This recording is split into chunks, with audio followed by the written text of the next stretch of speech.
This program is rated PG. It contains themes and scenes which may not be suitable for very young audiences. Parental guidance is advised.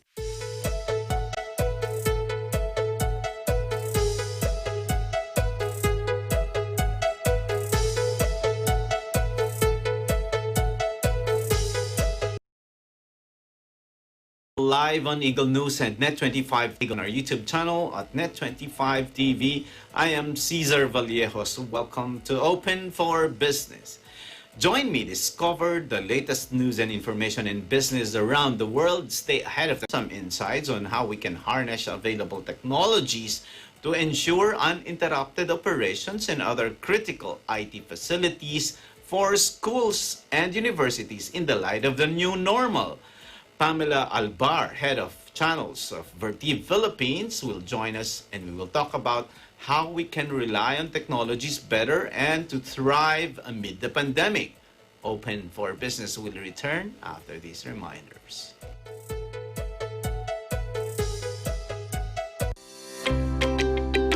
StaySafe.ph for citizens. I-download ang app at mag-register gamit ang iyong mobile phone number at OTP. I-report ang iyong health condition gamit ang checklist sa app.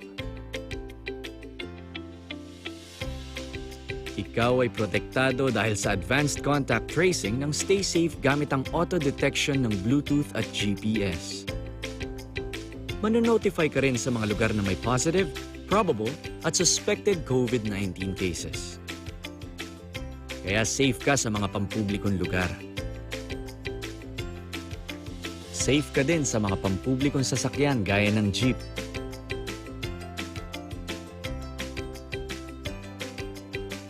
Ang mga kinauukulan naman ay magagamit ang StaySafe app sa pag-verify ng iyong health condition gamit ang QR code scanning upang mapanatiling safe ang mga establishments. Kapag ikaw ay nasa trabaho, ikaw ay ligtas.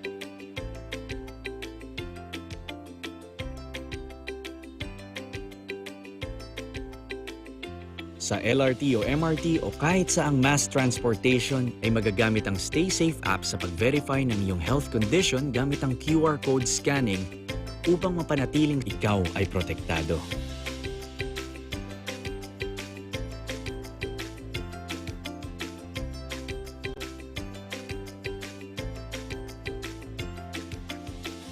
Kahit sa tricycle, safe ka din.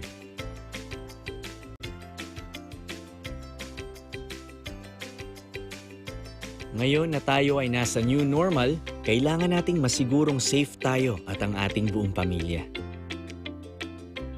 Download the app now para safe ka rin at para safe tayong lahat.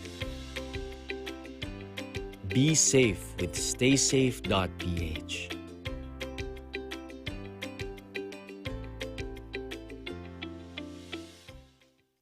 With us here in our OPM show. Dito po sa Himig ng Lahi, every Sunday, 8 p.m. Just an ordinary song to a special girl like you, from a simple guy who's so in love with you. Hi, ito po si Mark Velasco. Abangan ninyo ako ngayong linggo sa Himig ng Lahi, alas 8 ng gabi, dito lang po sa Net25.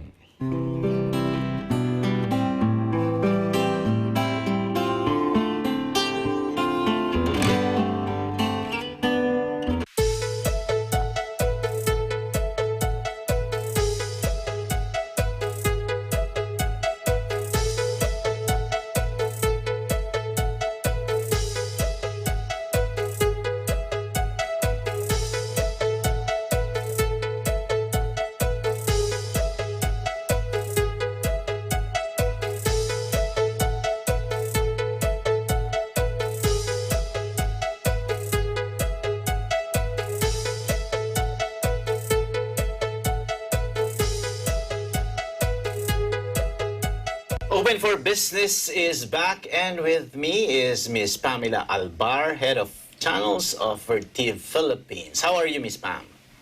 I'm fine, Caesar. We have a very exciting day today in this discussion because we are talking about distance learning in the age of COVID. As a matter of fact, before the pandemic, we invite all our guests here at the studio for this lively discussion. But now, starting, I think that was March, right? Ms. Pam, we had to be in a lockdown, but we never realized that during the lockdown, we're busier. Yeah, correct. There's more things to do during the lockdown, especially with us here at Net25. I would just like to ask, my first question, Ms. Pam, is we know that there's a big shift from the traditional learning to distance learning, and Yes. we were not prepared for this. We never, I myself, Miss Pam, I have a son who is doing this online learning, distance learning, and it's really a new experience. So maybe if you can give us a short introduction on distance learning and how is this changing, the whole educational system. Yeah, so that's true, Caesar, that I don't think anyone was prepared for the pandemic. So much more the schools. So the schools setup is normally face-to-face interaction with the students and the teachers, right? So when we had to change to the online platform, we needed the right tools for both the education or the organization or the school itself, and also not only the schools but the students, the teachers, and the parents have to have their own have to make sure that they are also equipped to do the online classes. So this was a very big shift, and not everyone was really prepared for it. So I think everyone was heavily relying on technology. So I think the government was supposed to declare opening of schools on August 24, but they moved this to October 5 to give way for the schools to actually prepare for this. Mhm. So in your case, Miss Pam, has this been anticipated somehow?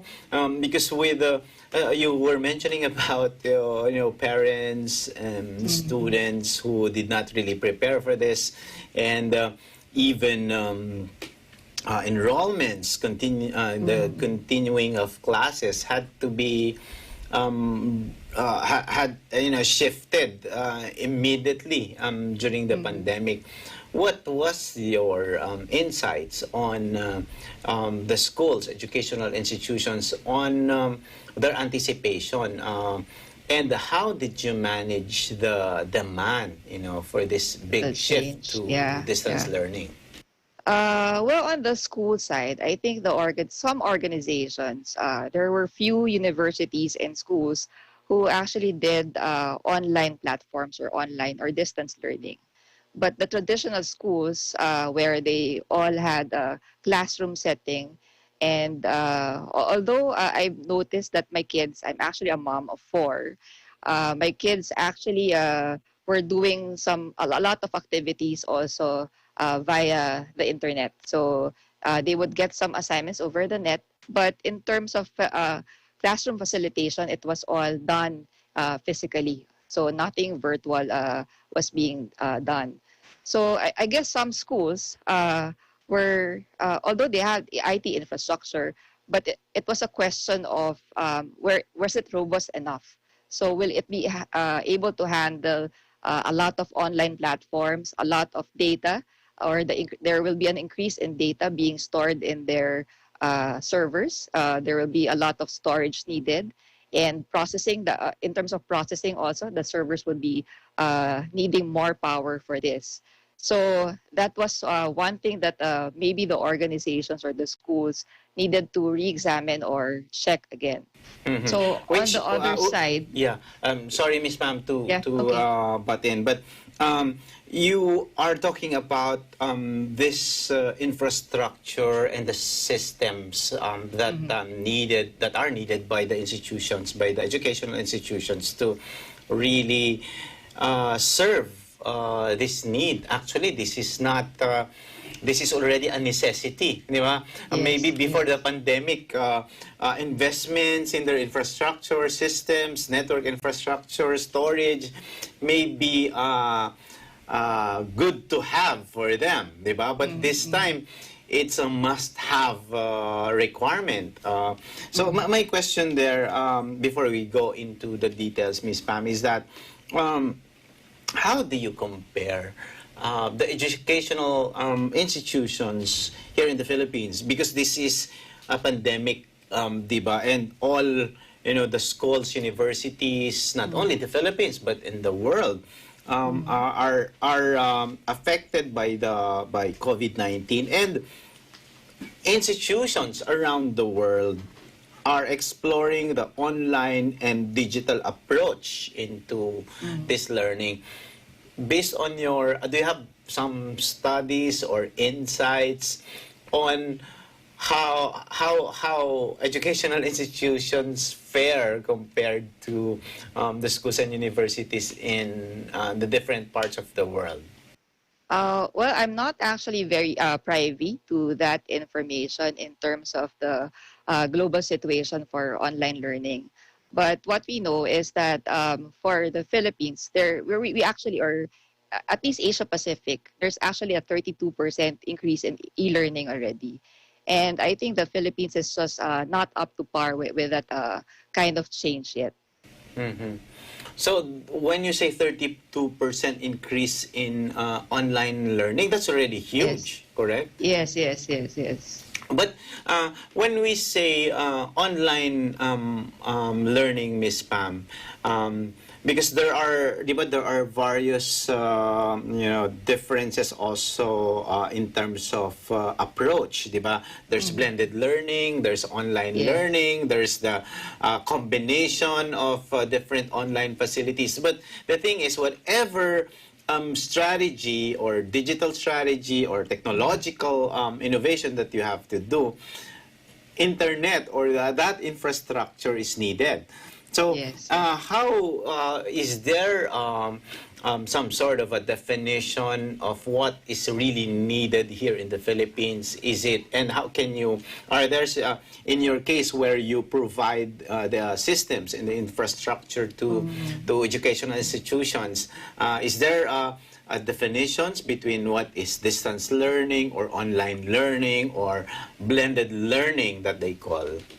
Yeah. Actually, for Philippines, I think what we adapted the blended learning. So it actually used printed materials or printed modules, and at the same time, there were also lesson plans that were uploaded into the cloud. So these were actually some tools that the teachers would gravitate with, and also the students will access these platforms. So that what's important is that both the student and the teacher are on the same page. So that's one thing I think that what we were trying to establish, or what the schools have been trying to establish. So gone were the days when the teachers prepared their lesson plans manually, right? So I think we've experienced that one during our time. So, but now it's all digital, and these are supposed to be accessible anytime. So, like you would see probably your son or or our kids, not just doing homework on the usual schedule, right? Like like if before they went from 8 o'clock to 5 o'clock and went to bed 5 o'clock. Now you would see them studying at a different hour. So even sometimes they would be taking quizzes on a weekend, right? So these are the adjustments, or probably that has been transitioning from what has been normal before.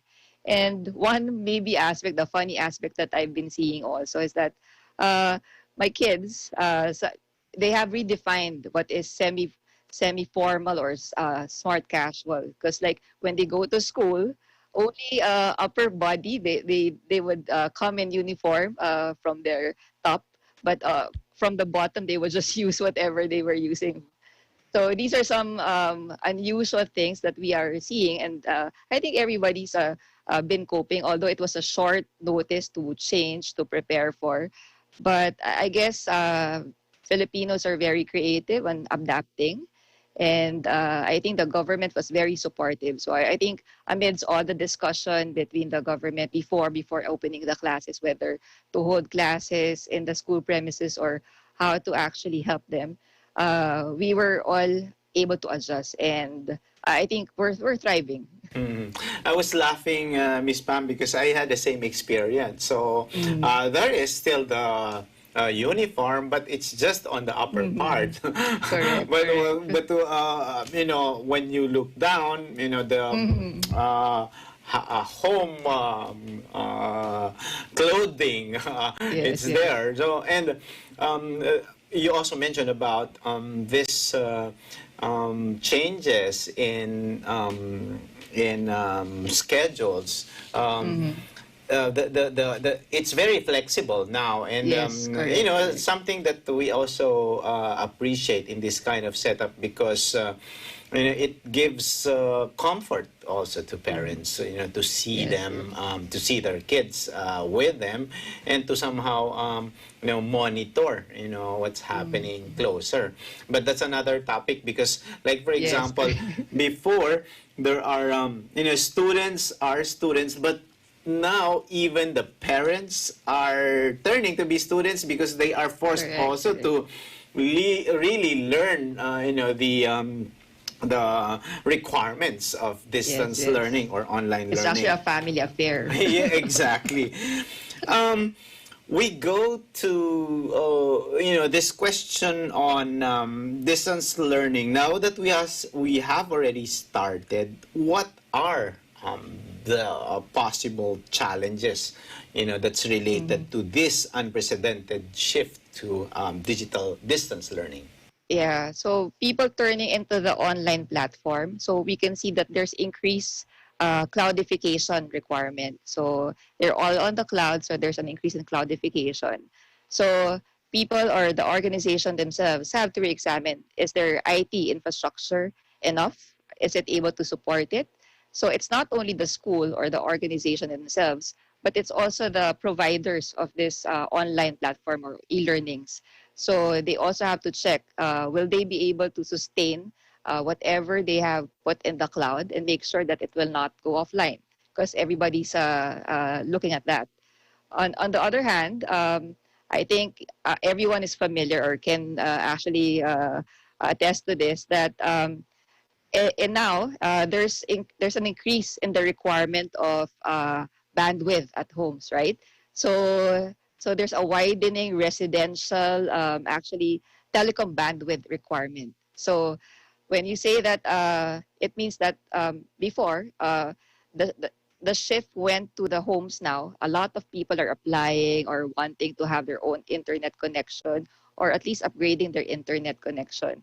So these are some challenges. Is that are the telecoms also able to support now? So I think I've been seeing a lot, because we've been supporting a lot of telcos, and they are actually expanding and moving rapidly to make sure that they are able to provide to the homes. So that's one thing. Those are the key considerations that in terms of shifting to online learning. So the increase in cloudification, and also the widening requirement for bandwidths at home. Which is exactly my next question, Ms. Pam. You are ready in terms of your infrastructure, in terms of your you know, storage facilities, and the other products and services that you offer. Pero there are other parties, like say for example, as you mentioned, the telco.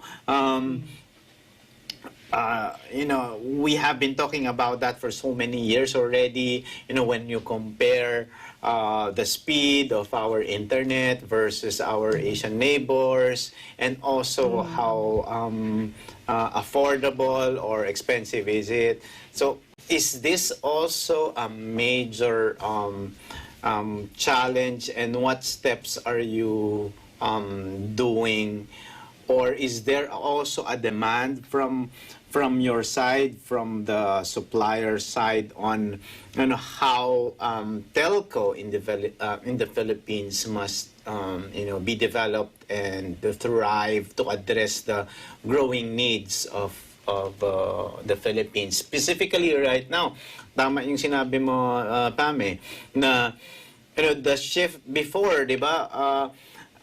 The home demand is just a portion of the bigger demand for internet and telco. But everything now, baka nga it's bigger pa. The demand for the homes, for the That's internet, because everybody's there. So my question there is, what initiatives are you doing also, to ensure that the telcos also will provide the requirements that's needed for your IT infrastructure and services to be seamless? Yeah, well, basically what we provide to telcos, because we're not, in terms of internet connectivity, we are not the experts here. And we only provide the support or the infrastructure for the telco. So we have products supporting them, like we have integrated modular systems where they would house their telcos or their data centers in. And these are supposed to be very robust data centers, and it's actually something that they have been using. So, but I guess in terms of it's not really our scope in terms of how the telcos will provide. But what we are just saying is that if there will be a telco requirement, Vertiv will be able to support these kinds of data centers that they will be requesting. What is also sad and unfortunate, Pam, is that while we are having this pandemic, we're having these community lockdowns, may mga bagyo pa. So there are storms, there are a lot of natural disasters that's happening here in the Philippines. Pero Filipinos, we both know, are very resilient. Pero the purpose of these data centers, this storage, is to ensure also that the services of the schools are unhampered. So what do you suggest would educators and students do, to still maintain this distance learning, even with the natural calamities that we are experiencing? So on the school premise, well, that's the basic thing that they're supposed to actually have to protect them from sudden power outages and also power disruptions. Is actually the uninterruptible power supply, or the UPS. So this is actually a backup power that provides the school enough time to either transition from, if there's a power outage, they can transition to a genset. So normally a school will have gensets, right? So, but these, our UPS will actually provide this backup power to ensure that there's a safe shutting down of systems, or safe transitioning to the genset. So that's for the school side. But also, in terms of people working at home, or the parents and the students at home, we also would probably recommend, aside from having the gadgets, or what you call the right tools for them to do online learning, so such as the laptops, their personal computers, or even tablets, and sometimes also printers. But what they forget is that they should also protect these investments, because laptops or these gadgets are very, it doesn't cost cheap, right? So it's something that you would want to protect and prolong in terms of usage. So that's one thing. So the UPS can actually provide or protect your gadgets. And I think what I've tested also is that when you're at home, um, you can your laptop can have backup power because it has its own battery. But one thing that we forget is that we still have the router or the modem where it's plugged directly to the outlets, right? And when there's a power outage, your connectivity is gone. So it's very important that I think that's the trick that I've learned recently. It's a good thing also that I've been using a UPS. So when the power went down, my we were still online because my router was plugged into UPS, and I think I went on for at least 4 hours with internet connectivity. So we just didn't have lights, but at least we're still connected. So these are the things that may bridge something that's not normal. Like so, if you're face to face with teachers, then connectivity will never be an issue. But when you're distant, there's distance learning, then you have to be connected, and one way to be connected is to ensure that you have continuous connectivity, right? Yeah, and that's very interesting, Pam, because for some parents or students, they just focus on the device itself, from their personal computers, tablets, scanning devices, but not necessarily focusing on these power outages. And we often see, I myself and also the kids, when power outages are there, files are not saved, you've completed a lot of things already, and sometimes you have to recreate it, all over again. And we see the frustration on this. So my question now, Pam, is when you talk of, you've mentioned some of the solutions that you offer, data center, cloud, also this storage facilities, and this gadgets that will ensure the continuity of these activities. Are these all the same? Like, when you talk of technology, what must students and parents and even teachers also realize in terms of the brand? Like, why would I necessarily get this brand called Vertiv over the other storage facilities or UPS or power storage and the like? Or what is it in there in the brand like you have that ensures the continuity of the learning of our students and also the connectivity of the teachers? Well, I think since we're heavily relying on these technologies or these equipment, then these equipment that we're using should also have a very reliable source or backup power. So one thing that Vertiv is known for is that we do have a very reliable and quality products. So even let's say what we also have a very good support. So just in case, let's say we find that your UPS is already maybe defective, then we just employ a swap stock arrangement. So meaning we don't repair it. We just take what is with you and replace you with a brand new UPS. So that's how probably we are supporting also, and how confident we are when we deploy our UPS.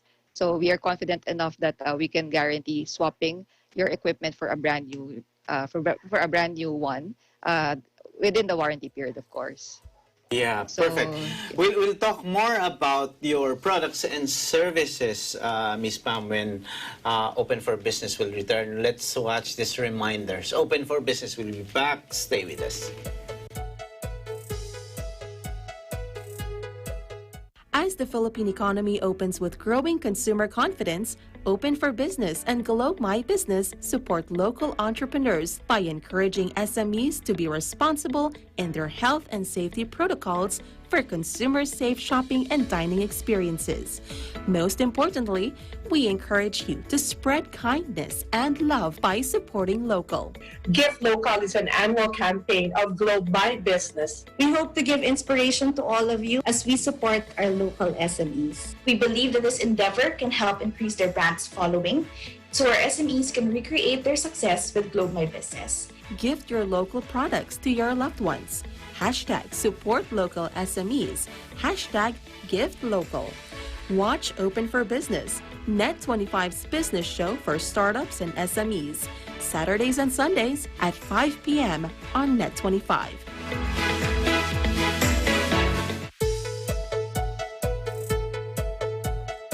Open for Business is back, and still with me is Miss Pamela Albar, Head of Channels of Vertiv Philippines.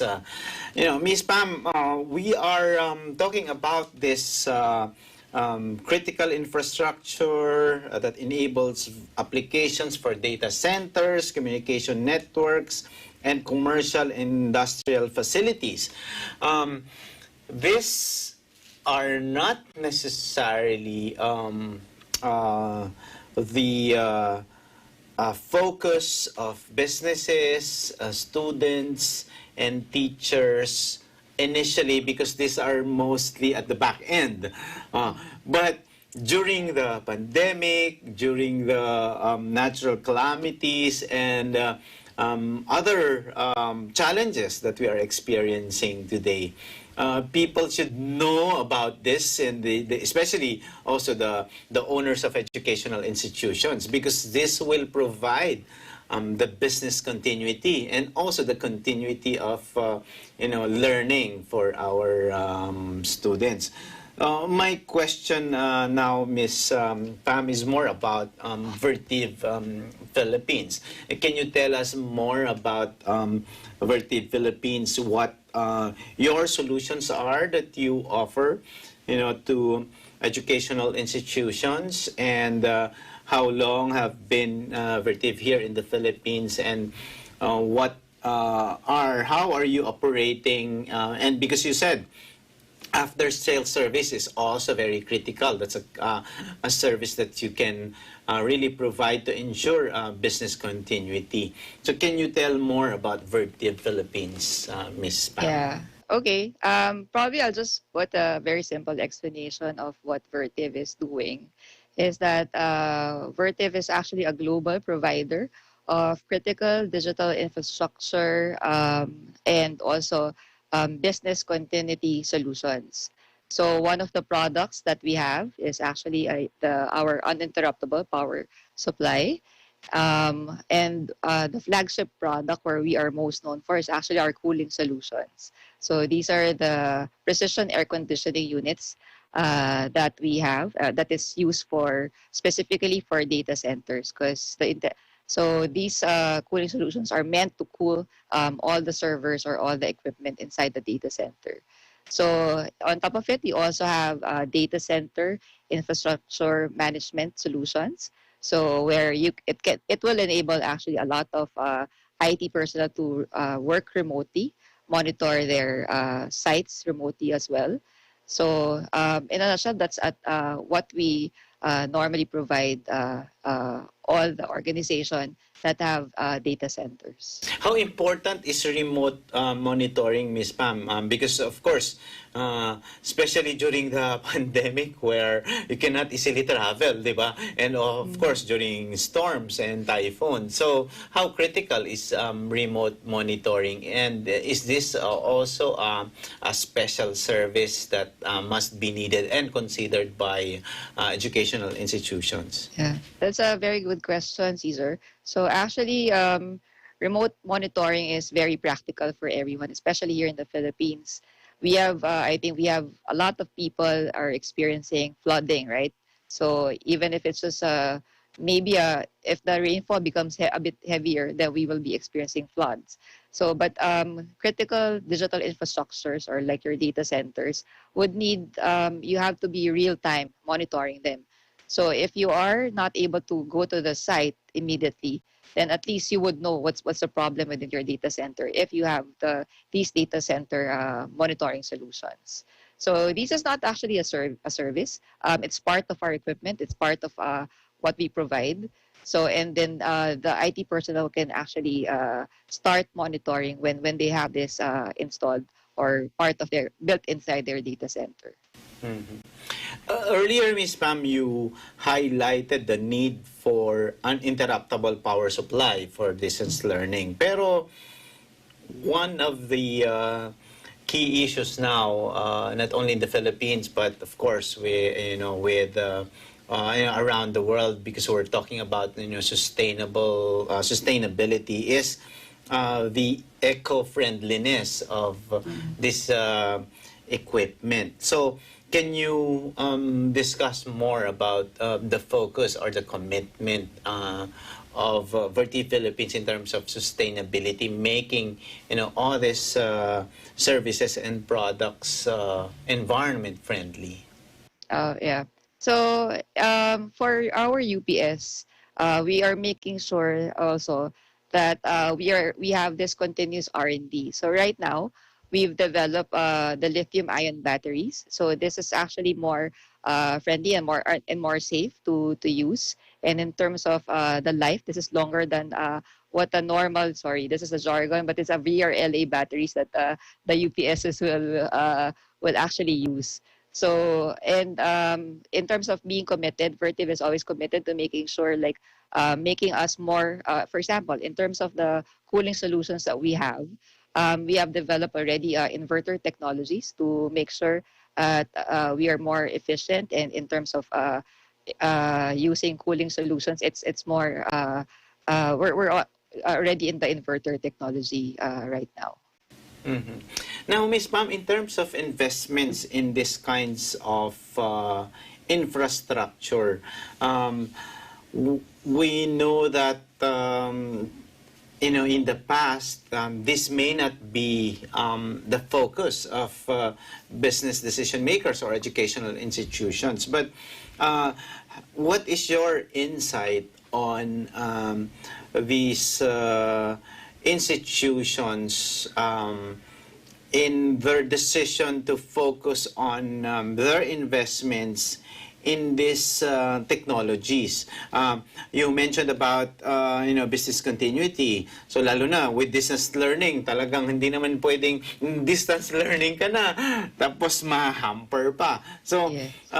have you seen somehow a dent or a greater demand of Yes. these services because of the pandemic? And is this also, what you see, that's going to continuously happen for 2021? Because we now feel that slowly there is an economic activity, getting, bigger because of the consumer confidence, and we see the opening up of the Philippine economy. What's your outlook and what's your sense on the business decision makers focus on these types of technologies? Yeah, actually, when I think most of the companies, when they make decisions, especially in terms of expenses, usually it's going to be either the IT investment will take a backseat, or it's either the marketing. So those two aspects, those are nice to have, but are actually in terms of creating immediate revenue for the organization, it will not actually give that immediate effect. But I can compare, like, for IT investments, and especially of what we normally provide or what we have, the products that we have. It's like comparing our services or our products to an insurance. So you would normally not look at it or think about it, but when there is an incident, or at least now we've realized that there's that, like, for instance, the pandemic and all of these things, if we have been better prepared in terms of the IT infrastructure, then that's when we realized that we should have done this, or we should have invested in our IT infrastructures.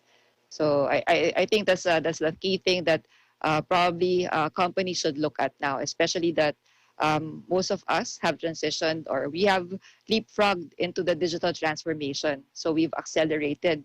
I don't know how fast we accelerated from online from just going to the malls and then online shopping. Now this is a normal thing, right?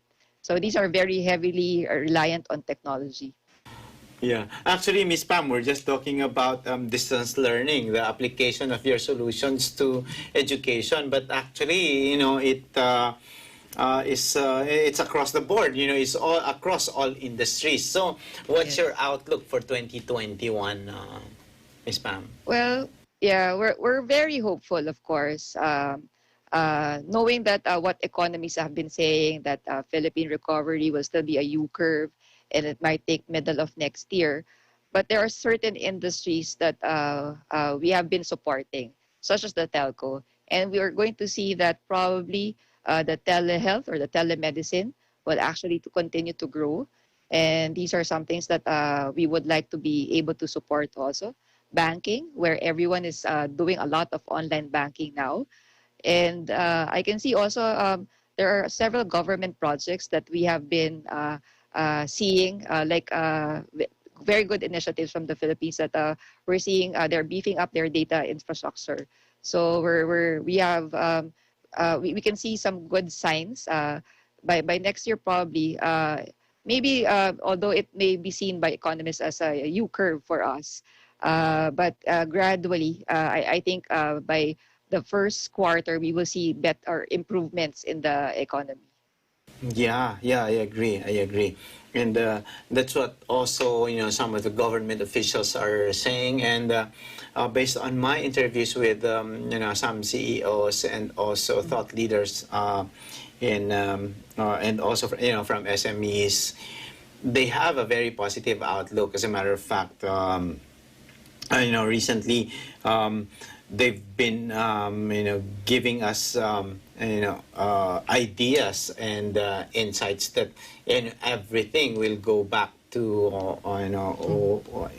before. But still, we have to adapt all these technologies and all these new processes and systems. As we cannot say that we go back to normal because they say this is the new normal. Correct. So we cannot really go back to where we have been before. Well, my next question, Ms. Pam, is that was there a big shift also in your business model or in the roadmap for your products and services to ensure that you are catering to the needs of the market? You mentioned about all this data, a better maybe technology or innovation in cooling systems, or what's the roadmap is like, to address that. If there is another pandemic, hopefully it will end. But the institutions are ready, for these types of unexpected events. One thing I could talk about is probably how our organization is probably have prepared for this situation. So we're actually very we're very lucky that we have good global leaders who thought of probably because one of our executive chairman right now is Mr. David Coty, and he's actually one of the few CEOs who navigated through the Great Recession in the previous years back, right? So and one of the things that we've beefed up is that we had to make sure that we minimize the impact of the pandemic to our employees. So so we did not go to extremes like laying off or something like that. But what we made sure is that we keep the right people. We have the key people to be able to serve the customers and be prepared also when the economy goes back. So we kept the employees, and then we made sure that there's continuous R&D. So there's a heavy investment for R&D for Vertiv. and to be able to come up with better products, more adaptable to different kinds of situations or different scenarios rather. So these are the things that probably what Vertiv did is we prepared for probably the worst and hoping for actually for the best outcome or the best case the best scenario after this whole incident. So we don't know when it will last, but what we're making sure is that we have people, we have technology, and we have the focus to keep on serving our customers, supporting actually our employees, and making sure that we also work with our communities or to support our communities as well. Mm-hmm. Wow, that's good to know. That's really inspiring as well. My next question before we run out of time, Ms. Pam, is this.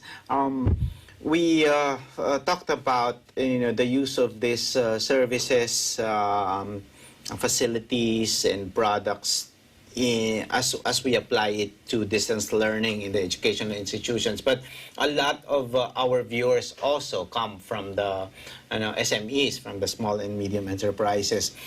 What offerings of Vertiv would you think are also very applicable to small businesses? And can you cite some examples or applications where they can also tap the services of Vertiv Philippines for SMEs? Yeah.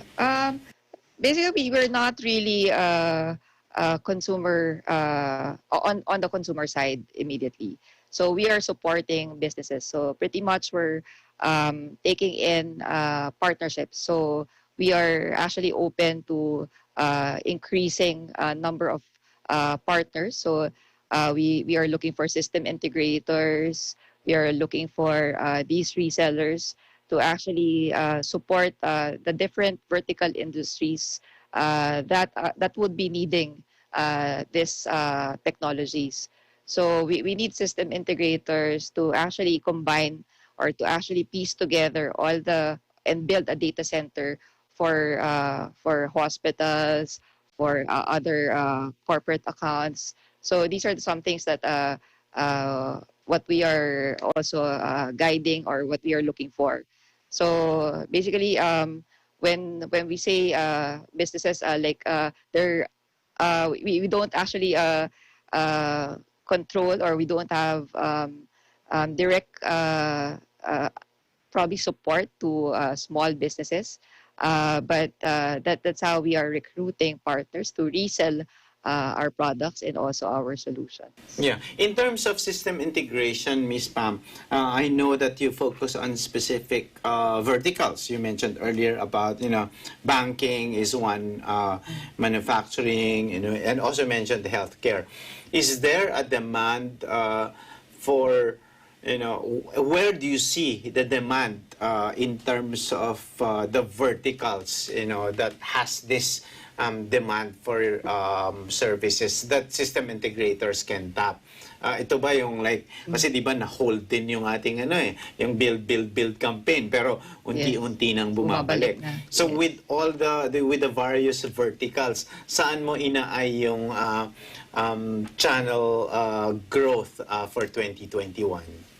Yeah. So aside from the government, especially, so we're looking, as I've mentioned, the banks and the healthcare, but we're also looking into still expansion for the BPOs. So we are seeing that there will be growth, or there's a trend to for the BPOs to expand in Vismin areas as well as North Luzon.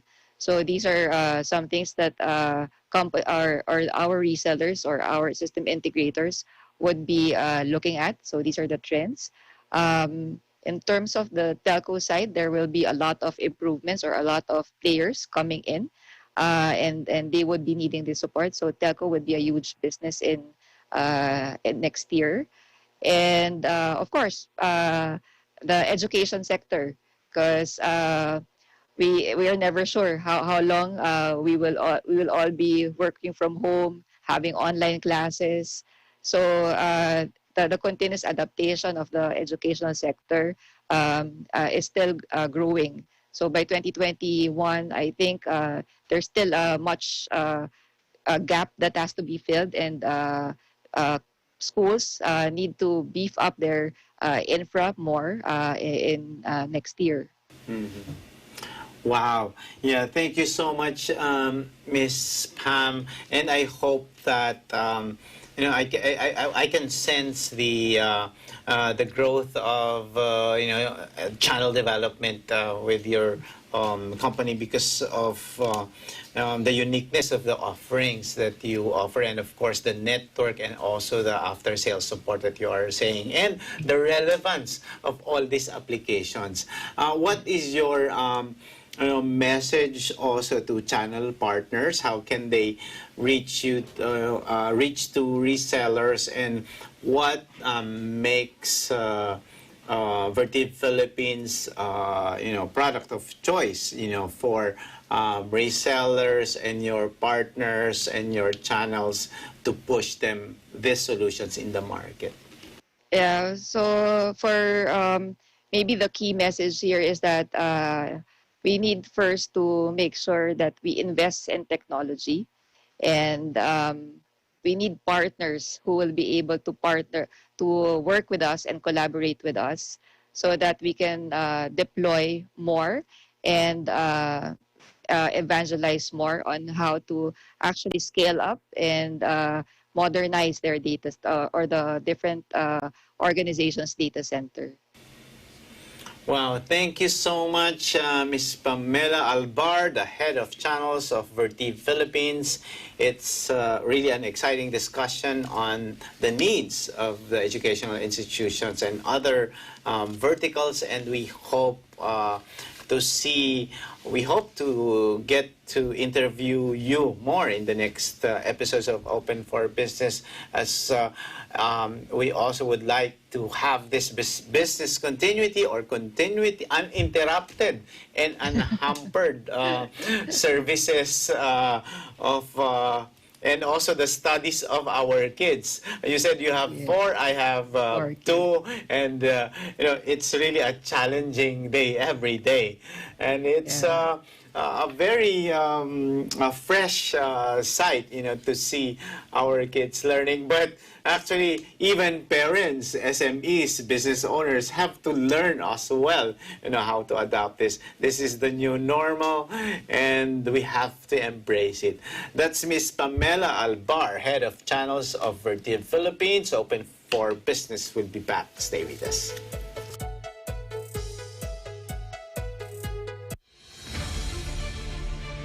Yun na kaagad ang opening! Ang masasabi ko lang sa'yo, sobrang napakagaling mo.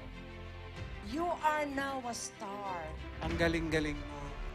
Know your bet ngayong Know Them Best. Dahil it's our 3rd Monty Finals, panoorin ang bakbakan ng Monty Finalists sa stage.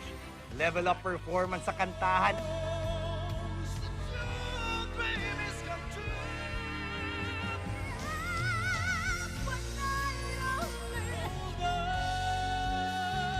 At sayawan.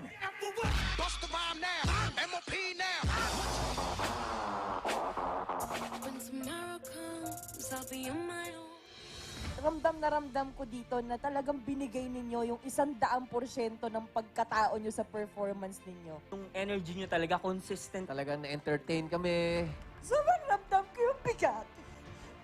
Kasi alam ko nahihirapan kayo, di ba? Dito lang po yan sa Tag-isa ng Galing Part 2! Singing and Dance Edition.